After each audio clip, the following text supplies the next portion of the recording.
जय हिंद दोस्तों। देखिए आप लोगों के लिए दोस्तों एक बहुत ही अच्छी भर्ती निकल के आ गई है, जो कि है दोस्तों इंडिया पोस्ट में जीडीएस की यानी ग्रामीण डाक सेवक का दोस्तों बम्पर भर्ती निकल के आ गया है। और इस वैकेंसी की सबसे खास बात यह होती है दोस्तों कि इस पे 10th पास योग्यता मांगता है। किसी भी प्रकार का कोई एग्जाम इस पे नहीं होगा, आपके मार्क्स के आधार पर इस पे आपका सिलेक्शन होता है। आपका जो भी परसेंटेज ऑफ मार्क्स होगा वही आपका सिलेक्शन का आधार है। इस वैकेंसी को भरने का सबसे बड़ा फायदा ये है दोस्तों कि इसके लिए ना आपको कोई किताब खरीदना है, ना ही इसका कोई सिलेबस है।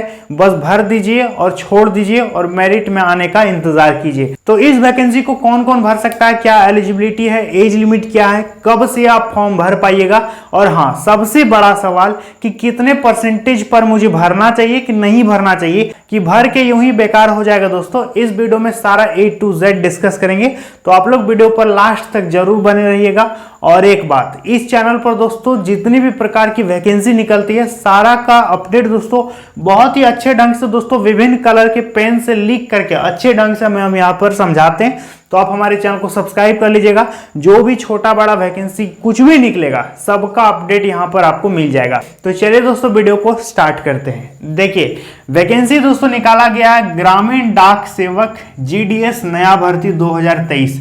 दोस्तों अब ये बात गौर करने वाली बात है कि जीडीएस का वैकेंसी बहुत जल्दी जल्दी आ रहा है। ठीक है, 2022 में आपने देखा, 2023 में देखा और 2023 में फिर से निकल के आ रहा है दोस्तों।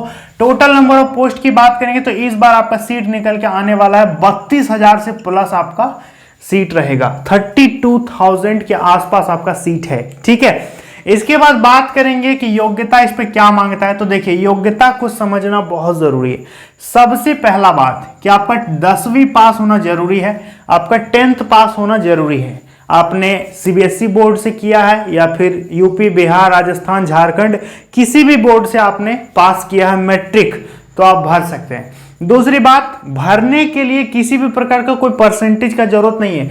यदि आपका 33% भी मार्क्स है तो भी आप अप्लाई कर सकते हैं। भरने में परसेंटेज का कोई जरूरत नहीं, लेकिन जो आपका सिलेक्शन होगा वो परसेंटेज के आधार पर ही होगा। ठीक है, देखिए योग्यता मांगेगा 10th पास, सभी भर सकते हैं, महिला भी भर सकती हैं, पुरुष भी भर सकते हैं, सभी भर सकते हैं। लेकिन इस पे कंडीशन है कि 10th में आपका मैथ और इंग्लिश ये दो सब्जेक्ट जरूरी है। आपका 10वीं में मैथ और इंग्लिश होना ही चाहिए, तभी आप भर पाओगे। यदि मैथ और इंग्लिश नहीं है तो फिर आप नहीं भर सकते। ठीक है, तो 10वीं पास होना जरूरी है, साथ में मैथ और इंग्लिश का होना जरूरी है। दूसरी चीज, कंप्यूटर का नॉलेज होना चाहिए। नॉलेज होने का मतलब थोड़ा बहुत कंप्यूटर आपको आना चाहिए। कंप्यूटर कैसे खोलते हैं, कैसे बंद करते हैं, कीबोर्ड क्या है, माउस क्या है।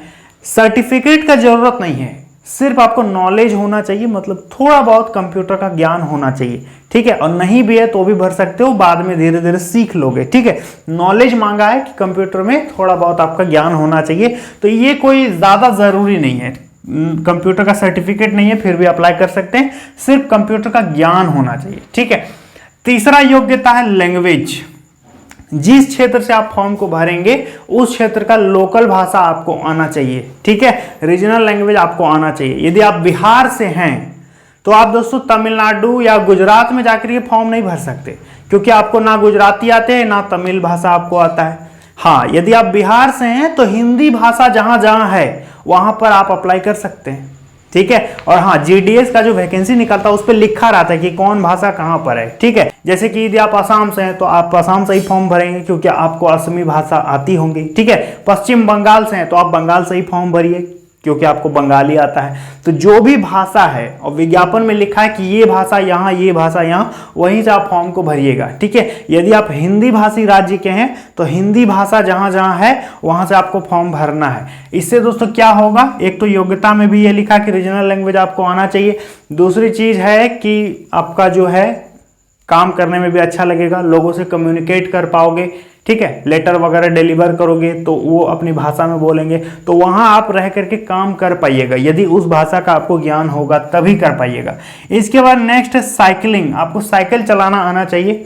जो कि बहुत बड़ी बात नहीं है। साइकिल चलाना सभी को जानते हैं, सब तो बाइक चलाना जानते हैं, तो साइकिल ये नॉर्मल सी बात है, आपको साइकिल चलाना आना चाहिए। तो दोस्तों ये कुछ योग्यता है, योग्यता तो एक ही है 10th पास, ये सब बस फॉर्मेलिटीज़ हैं, जैसे कि मैथ इंग्लिश होना चाहिए जो कि लगभग सबका होता ही होता है। कंप्यूटर का नॉलेज होना चाहिए, आज के ज़माने में थोड़ा बहुत कंप्यूटर तो सभी को जानते हैं। लैंग्वेज ये तो आप खुद होशियार हो, वहीं से भरोगे जहाँ से भाषा का ज्ञान होगा, और साइकिलिंग तो आता ही आता है। तो योग्यता का कोई टेंशन नहीं है, भर दीजिएगा। एज लिमिट की बात करेंगे, देखिए कम से कम आपका 18 साल तो होना चाहिए सभी कैटेगरी के विद्यार्थियों का। मिनिमम 18 ईयर्स आपका जरूरी है फॉर्म भरने के लिए, अधिकतम 40 साल। यदि आप यूआर से हैं तो अधिकतम 40 ईयर्स। इसके साथ साथ रिलैक्सेशन भी मिलेगा। रिलैक्सेशन किसको मिलेगा? जो विद्यार्थी ओबीसी कैटेगरी से हैं उनको 3 साल का रिलैक्सेशन मिलेगा, और जो विद्यार्थी एससी एसटी कैटेगरी से हो उनको 5 साल का रिलैक्सेशन देखने को मिल जाएगा। ठीक है, ओबीसी 3 साल, एससी एसटी 5 साल। अप्लाई करने में ज्यादा पैसा नहीं लग रहा है इस पे। जनरल, ओबीसी, ईडब्ल्यूएस इनको 100 रुपए पेमेंट करना होगा। एससी एसटी और फीमेल का दोस्तों पैसा ही नहीं लगता है, इनका फॉर्म भरने में कोई दिक्कत नहीं है, फ्री में फॉर्म फिलअप हो जाएगा, तो भरिएगा जरूर।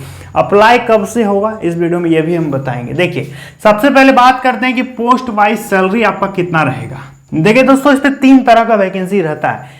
एक है बीपीएम, बीपीएम का मतलब होता है ब्रांच पोस्ट मास्टर। एक होता है ABPM, assistant branch post master, और एक होता है डाक सेवक। ठीक है, देखिए एबीपीएम और डाक सेवक का दोनों का सैलरी लगभग बराबर रहता है। बीपीएम थोड़ा सा ऊंचा पोस्ट है, ये ऑफिस में रहते हैं, पोस्ट ऑफिस में रहते हैं, ब्रांच के पोस्ट मास्टर होते हैं, तो इनका सैलरी थोड़ा ज्यादा है। 12,400 से लेकर के 29,380 आपका दोस्तों इस पे आपका सैलरी रहेगा। ठीक है, लगभग 12,000 के आसपास आपका शुरुआती वेतन होगा, आगे चल के वेतन बढ़ जाता है। ठीक है, और डाक सेवक और एबीपीएम में दोस्तों 10,000 से लेकर के 24,470 रुपये आपका शुरुआती वेतन रहेगा। तो वेतन इतना मान के चलिए कि बीपीएम में ज्वाइन कीजिएगा तो 12,000 से आपका शुरुआत होगा, और इस सब में ज्वाइन कीजिएगा तो 10,000 से आपका शुरुआत होगा। ठीक है, और धीरे धीरे 2 साल 3 साल बाद आपके सैलरी काफ़ी अच्छा खासा बढ़ जाता है। केंद्र सरकार का परमानेंट वैकेंसी है तो भरना है। ठीक है, अब बात करेंगे क्या क्या काम करना होता है। देखिए काम क्या क्या करना होता है, बहुत सारे विद्यार्थी पूछते हैं कि सर इस पे सिलेक्शन होने के बाद काम क्या करना होगा, क्या हम आगे का तैयारी वगैरह कर पाएंगे कि नहीं कर पाएंगे? तो बिल्कुल कर पाइएगा। देखिए सबसे पहले बात करेंगे कि बीपीएम और एबीपीएम, इसका नाम से ही पता चलता है कि branch post master. Post office में जितना भी तरह का कार्य होता है, जैसे कि आपके हेड ऑफिस से जितना भी लेटर वगैरह आएगा, जो भी कागज पत्तर आएगा, ये सारी जिम्मेदारी आपकी होगी बीपीएम की। ठीक है, डाक सेवक को देना होगा, ये डोर टू डोर यहाँ पहुँचाओ, ये इससे संबंधित है, इस काम को निपटाओ। ठीक है, और आप लोगों को पता है कि पोस्ट ऑफिस में अब ट्रांजैक्शन वगैरह भी होता है, बैंक से संबंधित बहुत सारे कार्य होते हैं, तो सारा दोस्तों बीपीएम के देखरेख में ही काम होता है। और एबीपीएम और डाक सेवक का काम होता है डोर टू डोर जाना, लेटर को डिलीवर करना, कोई किताब आया, कहीं से कुछ आया, ठीक है, कुछ भी आया मतलब उसको घर घर पहुंचाने का काम होता है डाक सेवक का। तो काम दोस्तों बढ़िया रहता है, ज़्यादा आपका एरिया नहीं रहता, ज़्यादा ओवरलोड नहीं रहता, 2-4-5 किलोमीटर का एरिया में आपका ड्यूटी रहेगा, क्योंकि जैसे ही एरिया बढ़ेगा तो दूसरा पोस्ट ऑफिस मिल जाएगा, तो काम करने का जो दायरा होता है वो बहुत कम रहता है। ठीक है, इसलिए बोलता है कि कम 3-4 किलोमीटर में इधर उधर घूमना है, इसलिए साइकिल का नॉलेज होना चाहिए, इसलिए बोल रहा है। ठीक है, तो काम दोस्तों बहुत आसान है। इसके साथ साथ आप अन्य एग्जाम का तैयारी कर सकते हैं जो कि इससे ज़्यादा सैलरी वाला एग्जाम है, जैसे कि आप ऊंचा पोस्ट, सबसे ऊंचा पोस्ट मान लेते हैं यूपीएससी, बीपीएससी, ठीक है, जेपीएससी, एसएससी, सीजीएल, या फिर दोस्तों सीएचएसएल, एमटीएस, सब का यदि तैयारी करना चाहते हैं तो इस पर काफ़ी ज़्यादा आपको टाइम मिलेगा काम करने के साथ साथ, ज़्यादा प्रेशर वाला नौकरी नहीं है, और ये सब का आप तैयारी कर सकते हैं। ठीक है, इस पर काम करते हुए तो वैकेंसी काफ़ी मस्त है। देखिए अब बात करेंगे कि चयन का प्रक्रिया क्या है, सिलेक्शन इस पर कैसे होगा। तो देखिए दोस्तों इसका सिलेक्शन का सिर्फ और सिर्फ एक ही आधार है, एक ही बेस है, वो है 10th का परसेंटेज ऑफ 10th का मार्क्स। ठीक है, 10वीं में आपका कितना परसेंट है, आपका 75% है, 80% है, कुछ भी है, आपका कितना परसेंटेज है 10th में, कमेंट में जरूर बताइएगा। तो दोस्तों आपका परसेंटेज के आधार पर ही इस पे सिलेक्शन होगा, ठीक है। इस पे एग्जाम नहीं होता है, केवल आपका 10th का परसेंटेज के आधार पर सिलेक्शन होता है। किसी का यदि 90% है, किसी का 89% है, किसी का 87% है, किसी का 91% है, तो सिलेक्शन किसका होगा यहाँ पर, तो इसका सिलेक्शन होगा 91% वाला का। इसके बाद यदि सीट बचेगा तो फिर इसका होगा, इसके बाद यदि सीट बचेगा तो फिर इसका होगा, इसके बाद सीट बचेगा फिर इसका होगा, ठीक है। समझ में आ गया। यदि बीच में कोई ये घुस जाता है 96% वाला, तो सबसे पहले इसका सिलेक्शन होगा यहाँ पर। तो ये है इसका सिलेक्शन का प्रोसेस, ठीक है, ये इसका सिलेक्शन का प्रोसेस है। अब सवाल उठता है कि किसको किसको भरना चाहिए, किसको किसको नहीं भरना चाहिए।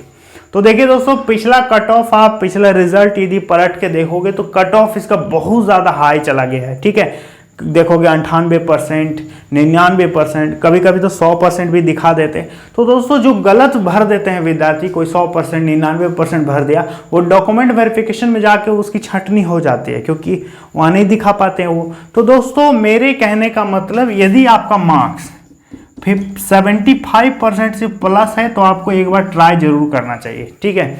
75% से प्लस यदि आपका मार्क्स है 10वीं में, तो आप भर दीजिए और भर के देखिए कि क्या होता है, ठीक है। यदि आपका मार्क्स 80 से 90% तक होगा तो आपका सिलेक्शन होने का बहुत ज़्यादा चांस है। और यदि वहाँ पर दोस्तों बहुत कम विद्यार्थी अप्लाई किए होंगे तो आपका 75% में भी सिलेक्शन होने का संभावना है, ठीक है। तो सभी विद्यार्थी जिनका जिनका इतना मार्क्स है, आप अप्लाई कर सकते हैं। ना कुछ पढ़ना है, ना ही कहीं जाना है, ना कोई टेंशन है, तो भर दो और छोड़ दो। तो आपका कितना परसेंटेज ऑफ मार्क्स है, आप इस वीडियो को कहां से देख रहे हैं, कौन सा बोर्ड है, आपने हमारे चैनल को सब्सक्राइब किया कि नहीं किया। यदि नहीं किया तो जल्दी से सब्सक्राइब कर लेना, क्योंकि इसका मेरिट लिस्ट वगैरह जो भी निकलेगा सारा हम अपडेट चैनल पर बराबर देते रहेंगे। और सारा का वीडियो दोस्तों आप लोगों को बहुत जल्द इस चैनल पर देखने को मिलेगा, ठीक है। अब बात करेंगे कि अप्लाई कब से होगा। देखिए सबसे बड़ा सवाल कि अप्लाई कब से होगा।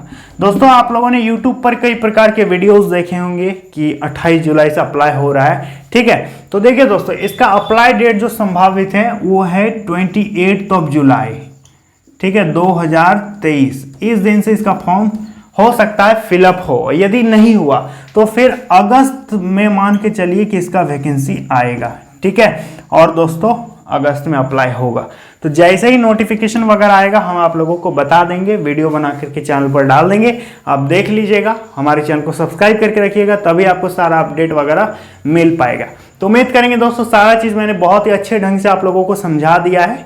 चैनल को सब्सक्राइब कीजिएगा, कमेंट में बताइएगा और टेलीग्राम से जुड़ जाइएगा, क्योंकि नोटिफिकेशन हम वहीं पर डाल देंगे टेलीग्राम ग्रुप में, टेलीग्राम चैनल में, जिसका नाम है मोहन सर, ठीक है। तो उम्मीद करेंगे सारा चीज़ मैंने क्लियर कर दिया है। तो चलिए आज के लिए इतना ही, मिलता है अगली वीडियो में बहुत जल्द। तब तक के लिए जय हिंद।